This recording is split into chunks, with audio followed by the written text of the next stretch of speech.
दोस्तों, आज पुनः इलेक्ट्रोकेमिस्ट्री की चर्चा करने के लिए हम आपके समक्ष प्रस्तुत हुए हैं। इसके पूर्व के वीडियो में हम लोगों ने इलेक्ट्रोकेमिस्ट्री की चर्चा की थी, जो आप तक हम पहुंचा सके हैं। काफ़ी उसमें कमेंट्स आया था, जिसमें ये कहा गया था कि बहुत सारी कॉम्पिटिटिव एग्जामिनेशंस में या बिहार बोर्ड एग्जामिनेशंस में या डिफरेंट टाइप्स के बोर्ड एग्जामिनेशंस में इससे बहुत सारे प्रश्न पूछे जाते हैं। इसीलिए इसका मैक्सिमम से मैक्सिमम, अधिक से अधिक विस्तृत रूप से आप जानकारी को शेयर करेंगे। दोस्तों, मैं चाहता हूं अच्छा से अच्छा और विस्तृत जानकारी आपके समक्ष हम शेयर करें और मैं प्रयास करूंगा। दोस्तों, आइए इस पर चर्चा करने से पूर्व एक वाक्यों का शेयर करना चाहता हूं। यदि आप तक मेरी संवाद या मेरा परिचर्चा आसानी पूर्वक पहुंच सके तो इसके लिए इस चैनल को प्लीज़ सब्सक्राइब करें और साथ में वेलकम आइकॉन बटन को क्लिक करें तथा ये वीडियो यदि आपको लाभप्रद या अच्छा लगता है तो अपने दोस्तों के बीच शेयर करें, ताकि आपको इसकी जानकारी आसानी पूर्वक मिल सके। दोस्तों, आपसे आग्रह है कि इस वीडियो को संपूर्ण देखें और हर बिंदु पर विचार करें। अगर किसी तरह की कोई अंडरस्टैंडिंग में, समझने में कोई कठिनाई महसूस होती है तो आप मुझे कमेंट बॉक्स में जाकर इसकी सूचना दें, ताकि हम उसको बेहतर से बेहतर, अच्छा से अच्छा बना सकें।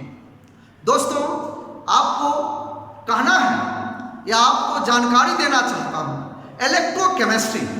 इलेक्ट्रोकेमिस्ट्री की चर्चा हम लोग पूर्व में किए हैं।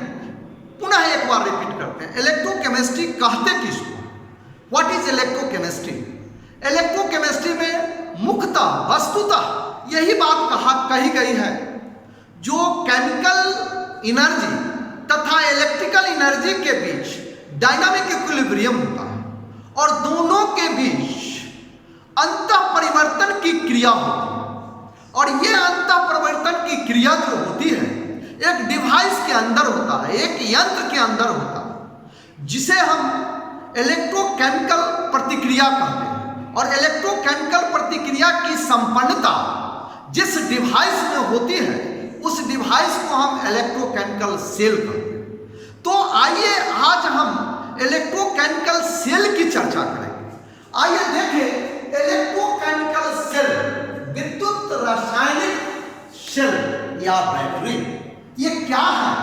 वैसे यंत्र जिनमें विद्युत रासायनिक प्रतिक्रिया संपन्न होती है उसे विद्युत रासायनिक सेल कहते हैं।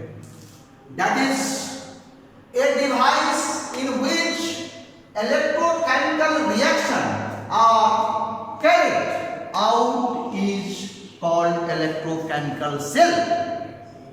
दोस्तों, ऐसा कहा गया है जब विद्युत रासायनिक प्रतिक्रिया जिस डिवाइस में, जिस यंत्र में संपन्न होती है, अर्थात विद्युत रासायनिक ऊर्जा का इंटर कन्वर्सन्स होता है, यानी केमिकल एनर्जी इलेक्ट्रिकल एनर्जी में, इलेक्ट्रिकल एनर्जी केमिकल एनर्जी में स्पॉन्टेनियस और नॉन स्पॉन्टेनियस प्रोसेस से, जिस माध्यम से, जिस प्रक्रिया द्वारा संपन्न होती है उसे विद्युत रासायनिक प्रतिक्रिया कहते हैं। और ये जिस डिवाइस में होती है उसको विद्युत इलेक्ट्रोकेमिकल सेल यानी विद्युत रासायनिक बैटरी कहते हैं। तो अब हम इसकी वर्गीकरण के संबंध में पढ़ें तो इसकी वर्गीकरण किस प्रकार किया जाए? तो ऐसा कहा गया है कि विद्युत रासायनिक सेल का वर्गीकरण उनके प्रकृति, संरचना तथा क्रियाविधि, यानी उसमें जो प्रतिक्रिया संपन्न हो रही है उसके क्रियाविधि के आधार पर इनका प्रकार, इनका वर्गीकरण किया जाता है। इसको कह सकते हैं the type of electrochemical cell basis of nature, structure and mechanism of electrochemical cell. यानी विद्युत रासायनिक प्रतिक्रियाओं को संरचना, मैकेनिज्म तथा प्रकृति के आधार पर इनका वर्गीकरण। तो इलेक्ट्रोकेमिकल सेल दो प्रकार के होते हैं, एक गैल्वेनिक सेल होता है और दूसरा इलेक्ट्रोलाइटिक सेल होते हैं। गैल्वेनिक सेल दो प्रकार के होते हैं, केमिकल सेल और दूसरा कंसंट्रेशन सेल्स होते हैं। केमिकल सेल दो प्रकार के होते हैं, सेल विथ ट्रांसपोर्ट और सेल विदाउट ट्रांसपोर्ट। दूसरा है कंसंट्रेशन सेल। कंसंट्रेशन सेल दो प्रकार के होते हैं, इलेक्ट्रोड कंसंट्रेशन सेल और दूसरा है electrolyte concentration cell. Electrode concentration cell भी दो प्रकार के होते हैं, एमालगम सेल और दूसरा है गैस कंसंट्रेशन सेल्स। और इलेक्ट्रोलाइटिक सेल यानी इलेक्ट्रोलाइटिक कंसंट्रेशन सेल भी दो प्रकार के होते हैं, कंसंट्रेशन सेल विथ ट्रांसपोर्ट और कंसंट्रेशन सेल विदाउट ट्रांसपोर्ट। दोस्तों, ये तो जिस डिवाइस में, जिस इलेक्ट्रोकेमिकल सेल में रासायनिक प्रतिक्रिया संपन्न होती है उनकी प्रकृति, संरचना और मैकेनिज्म के आधार पर इनका वर्गीकरण हुआ।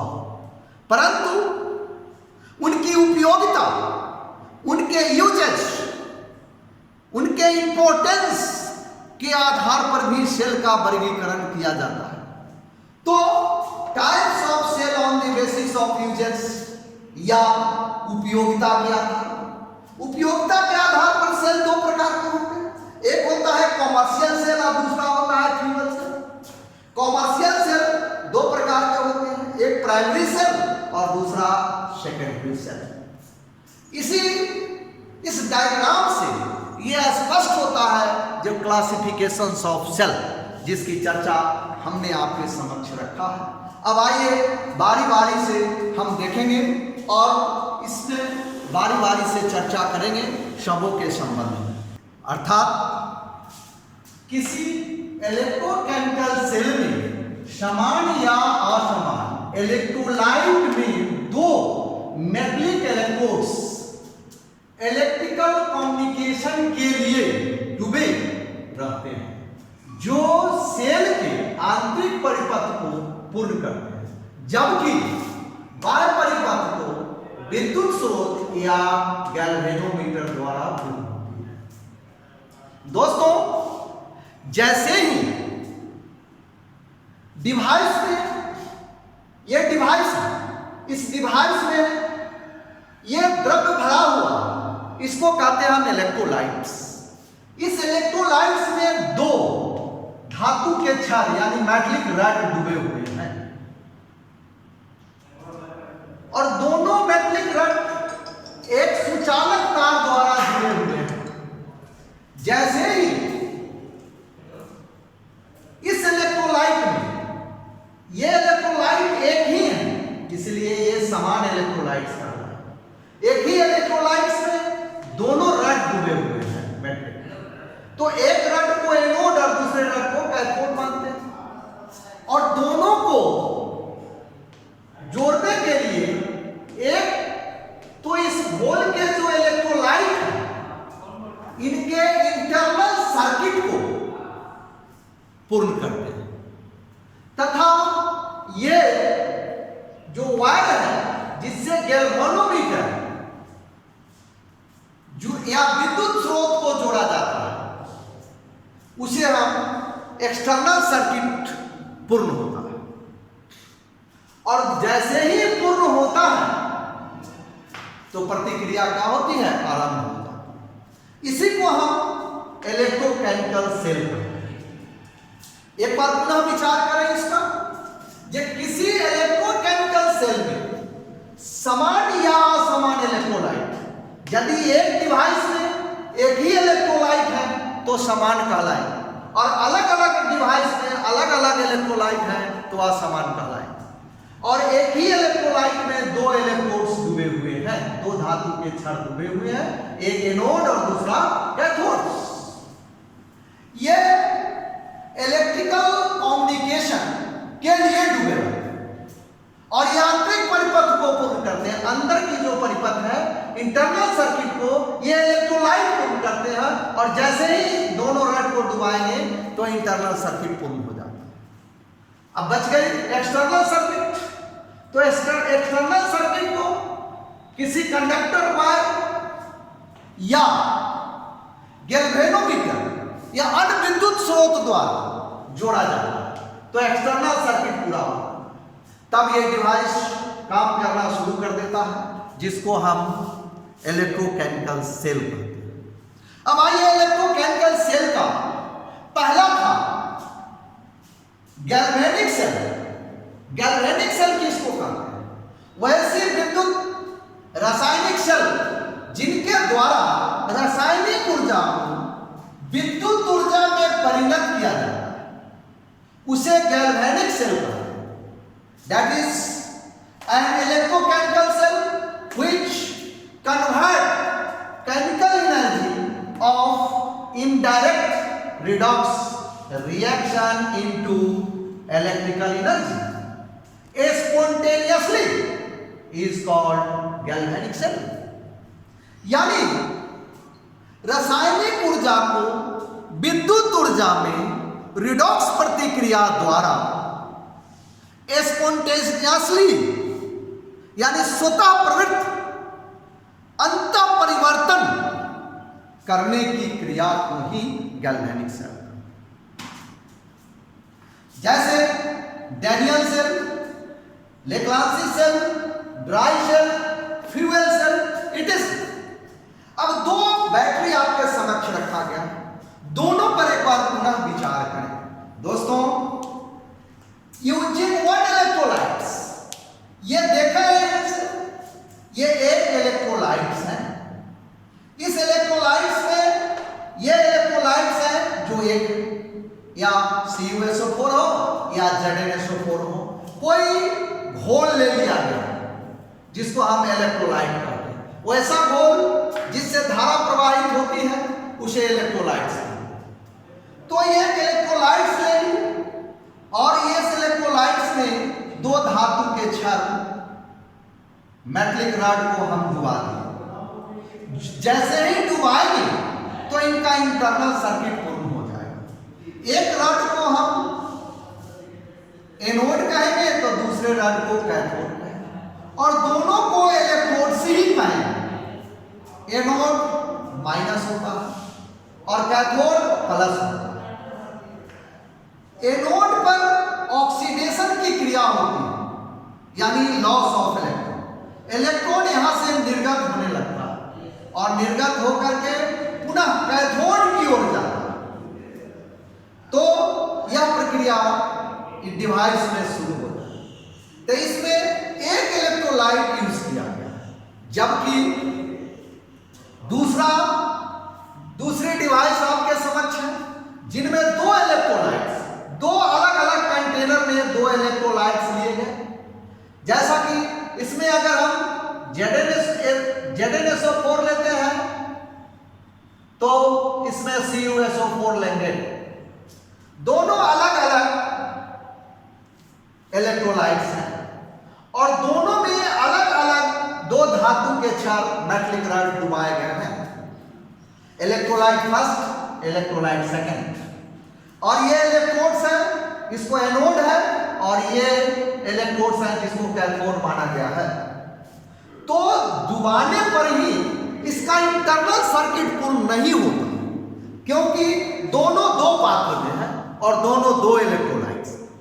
तो इनके इंटरनल सर्किट को पूर्ण करने के लिए यहां पर साल्ट ब्रिज का उपयोग करते हैं जो लिक्विड जंक्शन के रूप में कार्य करता है। इस साल्ट ब्रिज जैसे ही लगाएंगे तो जिसको लवण सेतु कहा जाता है तो इनके इंटरनल सर्किट पूर्ण हो जाते हैं।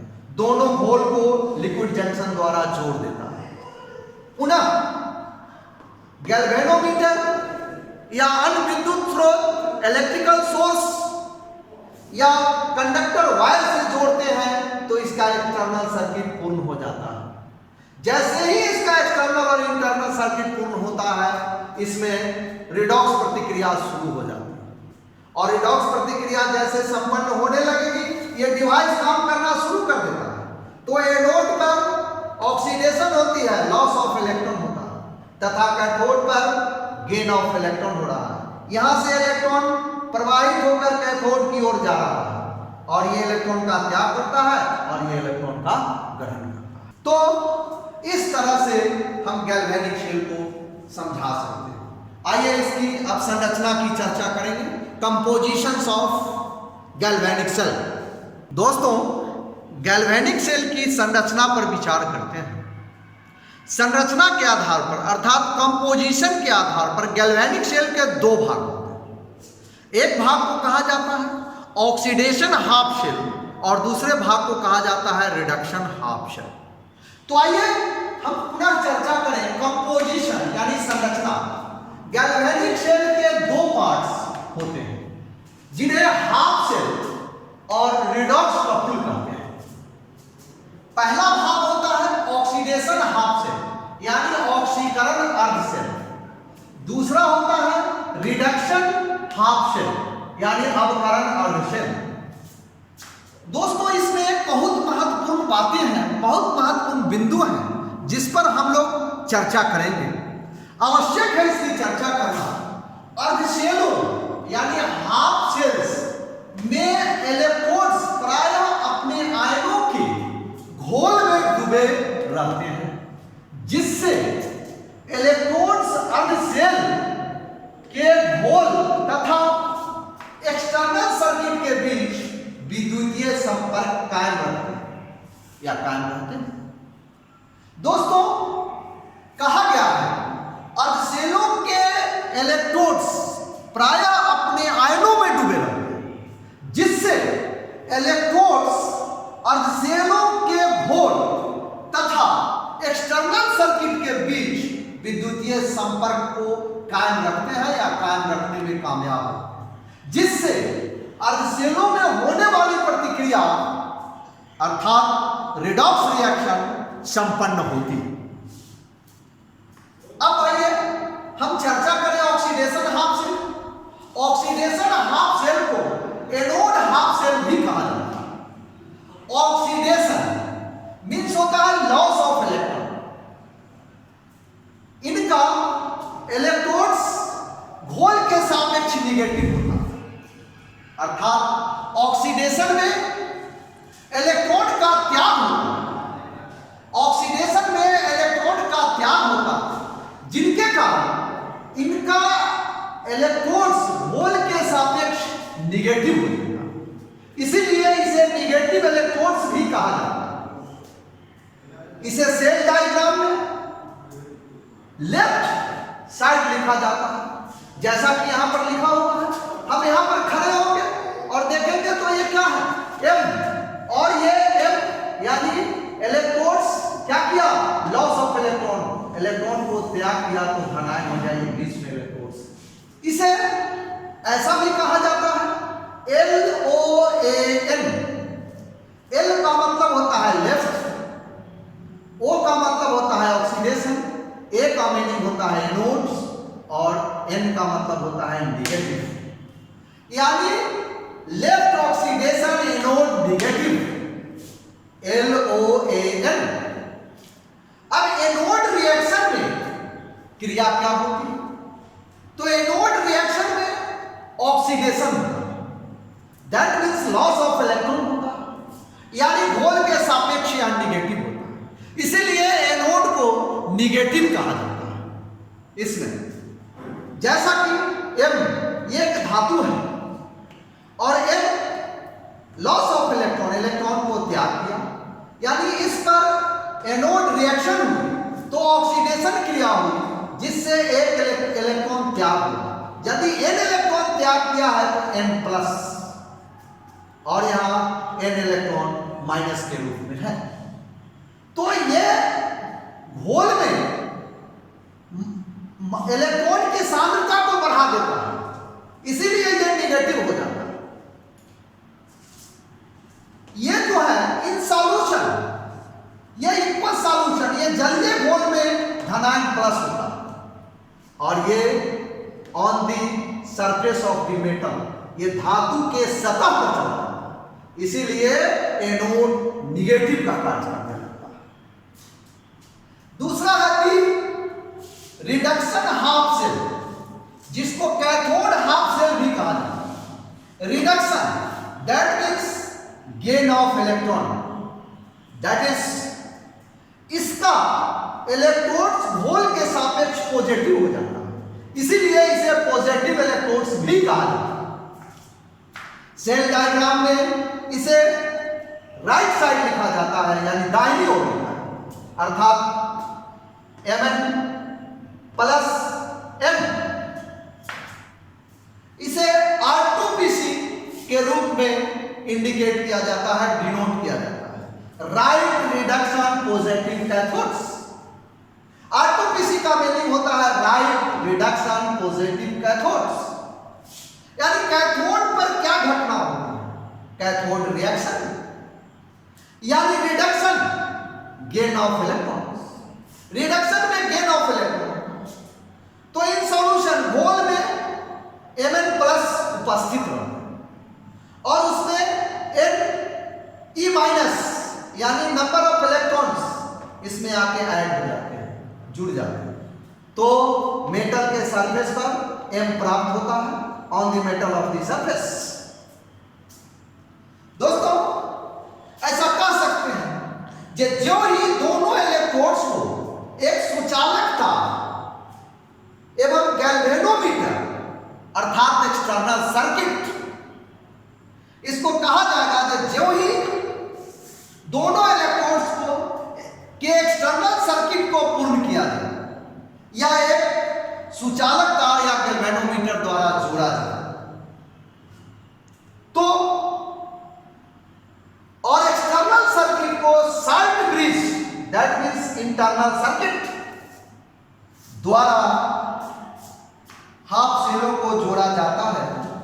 एनोड से कैथोड की ओर इलेक्ट्रॉन की प्रवाह हो तथा कैथोड से एनोड की ओर इलेक्ट्रिक यानी विद्युत धारा की प्रवाह हो। दोस्तों ऐसा कर सकते हैं डायग्राम से, जैसे ही ये दोनों इलेक्ट्रोड्स को एक सुचालक तार या galvanometer that means complete the external circuit यानी बाह्य परिपथ को पूर्ण करता है दोनों, इसके द्वारा जोड़ा जाए तथा इसके इंटरनल सर्किट को साल्ट ब्रिज जोड़ता है। उस परिस्थिति में एनोड से कैथोड की ओर इलेक्ट्रॉन की प्रवाह होती है। देखिए ये एनोड है, इससे कैथोड की ओर इलेक्ट्रॉन की प्रवाह हो रही और कैथोड से एनोड की ओर धारा की प्रवाह हो रही। दोस्तों इस डायग्राम पर पूरा विचार करें। एनोड पर ऑक्सीडेशन क्रिया हो रही है, इसमें दर्शाया क्या है, ये मेटल है, इस पर ऑक्सीडेशन हो रही है। तो जब ऑक्सीडेशन हो रही है तो ये इलेक्ट्रॉन का मेटल लॉस कर रहा है, तो लॉस कर रहा है तो ये मेटल पर क्या होगा, धनायन, यानी n इलेक्ट्रॉन को लॉस किया तो n धनायन होगा, जिसके कारण ये इलेक्ट्रॉन लॉस करेगा तो ये इलेक्ट्रॉन कहीं ना कहीं तो जाए। तो इलेक्ट्रॉन कहां जा रहा है, एनोड से कैथोड की ओर। कब, जब इनकी इंटरनल सर्किट और एक्सटर्नल सर्किट पूर्ण होते हैं तब। और जैसे ही यहां इलेक्ट्रॉन का कंसंट्रेशन बढ़ेगा उस परिस्थिति में यहां पुनः घोल से यहां रिडक्शन की क्रिया आरंभ होगी। कैथोड पर रिडक्शन होती है, रिडक्शन होगी, कैथोड रिएक्शन में रिडक्शन होगी अर्थात गेन ऑफ इलेक्ट्रॉन, और ये इलेक्ट्रॉन गठन कर लेगा, तब ये मेटल में कन्वर्ट कर जाएगा और यहां से फिर विद्युत धारा प्रवाहित होकर के एनोड की ओर आने लगेगी। दोस्तों यही घटनाएं गैल्वेनिक शेल में होती है। अब रिडॉक्स कपल की चर्चा करेंगे। अब दोनों को मिलाकर के ऑक्सीडेशन और रिडक्शन दोनों प्रक्रियाएं साथ साथ होती हैं। ऐसा नहीं है कि पहले ऑक्सीडेशन इसके बाद रिडक्शन, ये शुरू होती है और ये भी शुरू हो जाती है। तो दोनों प्रक्रियाएं जब साथ साथ शुरू होती हैं तो दोनों को संयुक्त रूप से हम रिडॉक्स कपुल कहते हैं।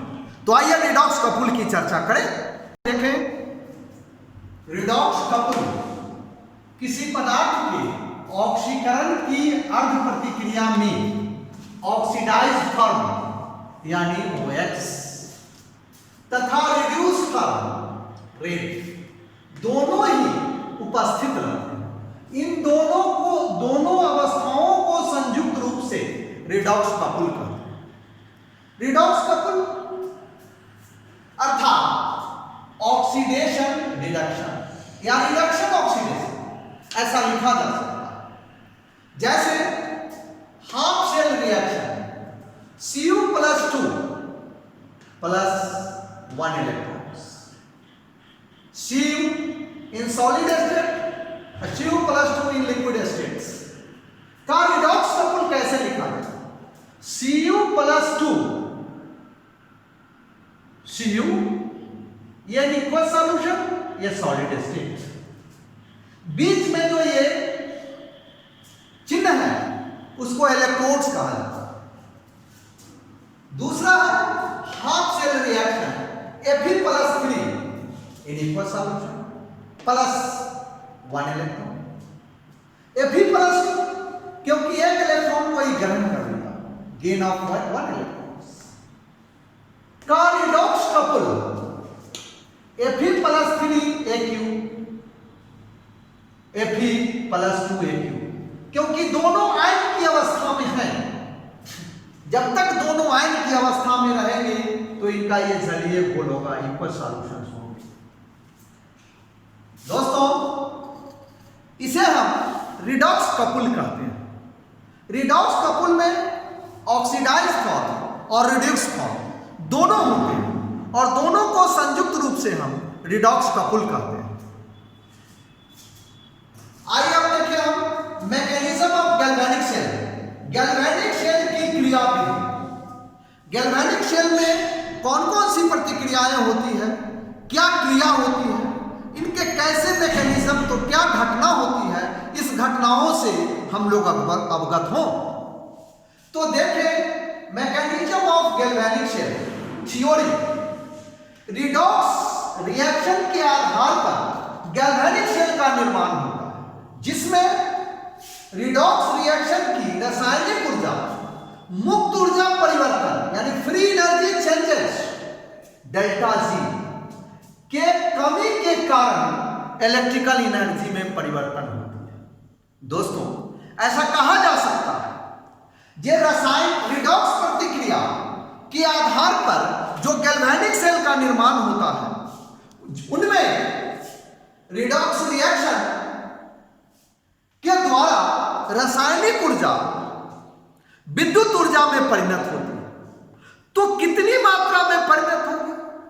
तो रासायनिक ऊर्जा विद्युत ऊर्जा में उतनी मात्रा में परिणत होगी जितनी मात्रा मुक्त ऊर्जा परिवर्तन में कमी हो, यानी -ΔG is equal to electrical energy converted through redox reaction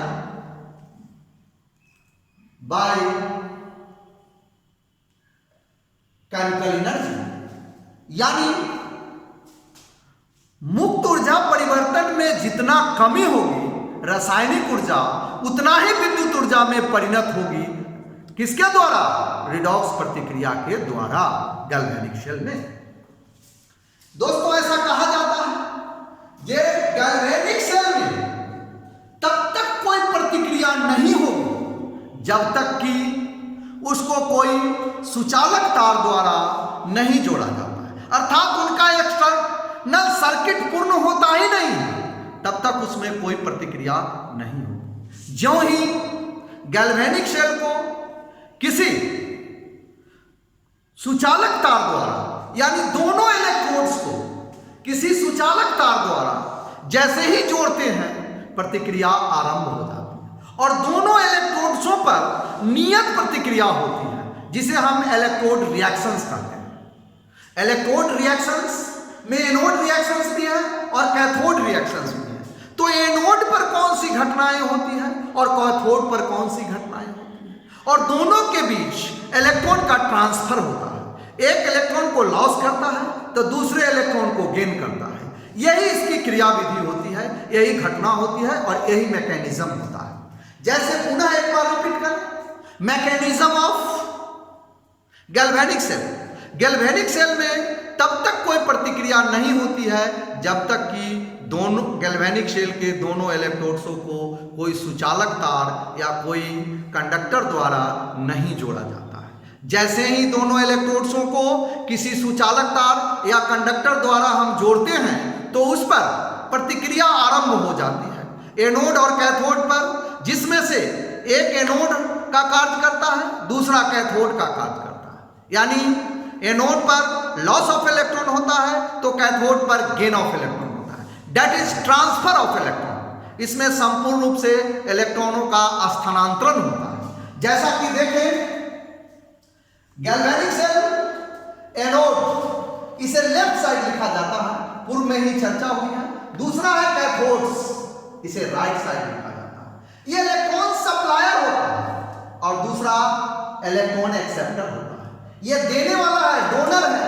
यदि कोई लेने वाला नहीं होगा तो देने वाला का कोई वजूद नहीं, कोई महत्व नहीं रहेगा।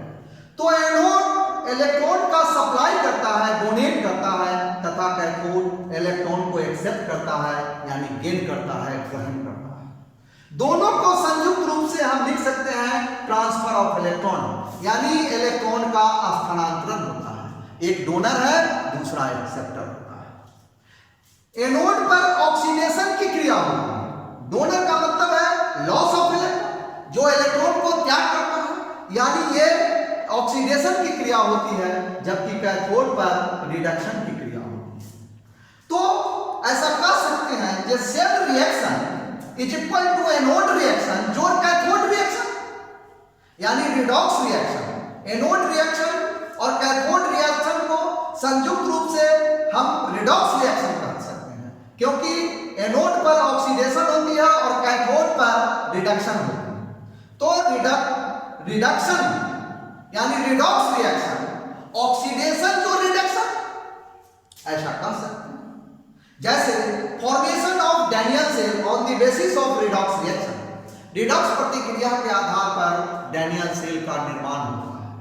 जैसा कि Zn प्लस CuSO4, Zn ठोस की अवस्था में है और CuSO4 इक्वल सॉल्यूशन है, यानी इलेक्ट्रोलाइट्स है।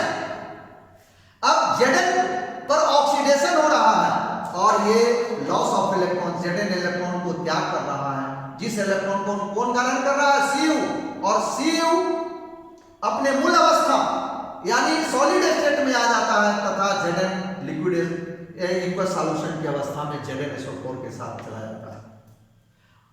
इसको ऐसे भी लिखा जा सकता है ZnS plus CuAq plus 2 is equal to CuS plus Zn plus 2Aq, यानी anode reaction loss of electron that is oxidation, यानी ZnS Zn ठोस की अवस्था में है जो इलेक्ट्रॉन ट्रांसफर द्वारा इक्वल सॉल्यूशन में परिणत हो जाता है, आयन की अवस्था में आता है प्लस 2 प्लस 2 इलेक्ट्रॉन, 2 इलेक्ट्रॉन को लॉस किया इसलिए 2 आयन हो गए इसका।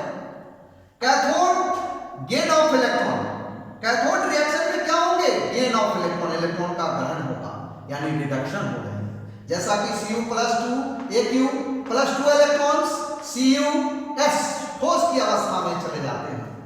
तो अब हम देखेंगे जे एनोड रिएक्शन और कैथोड रिएक्शन को दोनों को संयुक्त रूप से नेट सेल रिएक्शन भी कर सकते हैं।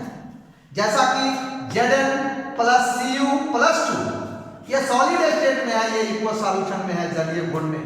Cu प्लस CuS और Zn प्लस 2 Aq की अवस्था में है। और इसमें Cu पर क्या हो रहा है? रिडक्शन हो रहा है, क्योंकि Cu Zn के इलेक्ट्रॉन को ग्रहण कर रहा है तथा Zn पर ऑक्सीडेशन हो रहा है, ये अपने इलेक्ट्रॉन को त्याग कर रहा है। दोस्तों, इससे स्पष्ट होता है कि जस्ता से कॉपर की ओर इलेक्ट्रॉन का गमन हो रहा है, यानी प्रवाह, अर्थात डैनियल सेल में इलेक्ट्रॉन का प्रवाह एनोड से कैथोड की ओर होती है तथा इलेक्ट्रिक मान्यताओं के अनुसार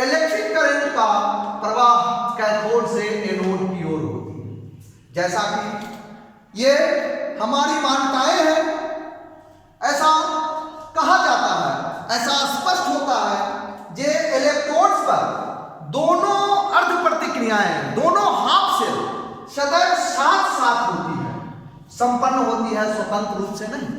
पूर्व में ही चर्चा किए हैं जे डैनियल सेल रिएक्शन या नेट सेल रिएक्शन या रिडॉक्स रिएक्शन या डिवाइस में एनोड रिएक्शन और कैथोड रिएक्शन दोनों सदैव साथ साथ संपन्न होती है, स्वतंत्र रूप से नहीं और अलग अलग संपन्न नहीं होती है। दोस्तों, आज इस वीडियो के माध्यम से आपको मैं संपूर्ण गैल्वेनिक सेल की चर्चा किया हूं।